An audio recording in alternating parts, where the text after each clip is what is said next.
Hey, what's up, Achievement Hunter? It's Hightower here with a few videos I'm going to bring you in DayZ, which I'll show you some survival tips and tricks. But first we're going to start with the basics, movement and other things. So in Arma 2 there are essentially two movement modes. There's run and walk modes, very simple. And to move, I'm running here, but to move back and forth between them, all you have to do is double tap shift, and that'll move you between running and walking mode. And then if you hold shift, you'll either run or walk depending on which one is your current default. Sounds complex, but if you want to sprint, you have to double tap your forward movement key, which by default is W. Now, if you want to crouch, even you hit X, and if you want to go into prone, hit Z, and then hit C again to stand up. This is good for trying to avoid zombies or maybe improving your accuracy. And if you want to hit I, if you hit I, you'll enter your inventory. As you can see, you start off with a bare minimum. We've got bandages, painkillers, and a torch. Other than that, you may notice I'm in a third person view. If the server allows this, all you have to do is hit numpad enter to move between first and third person views. Now, another important part of DayZ is something you should pay attention to quite a lot, of these ear and these eye icons.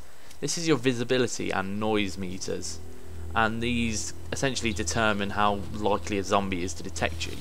When they're lower, it makes it harder, so a good way to stay hidden is to go prone. As you can see here, there's only one bar, which means it'd be very hard for a zombie to spot me, and I'm not making much noise either.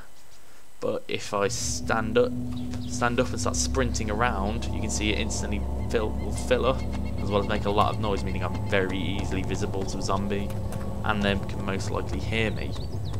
It's very important to monitor these, especially if you go for a more stealthy approach to DayZ, trying to avoid the zombies, as I'll show you in a second.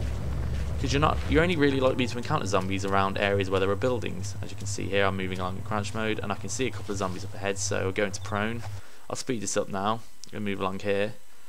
But staying in prone mode makes it, they don't really spot.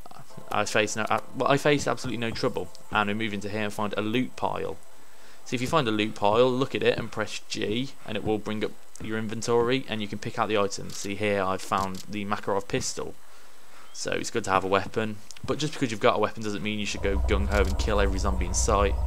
The game's about conservation and survival, and the best way to do that is to make an active effort to avoid zombies. Well, that's it for the first episode, but hopefully I'll make some more in the future. But check out achievementhunter.com for more.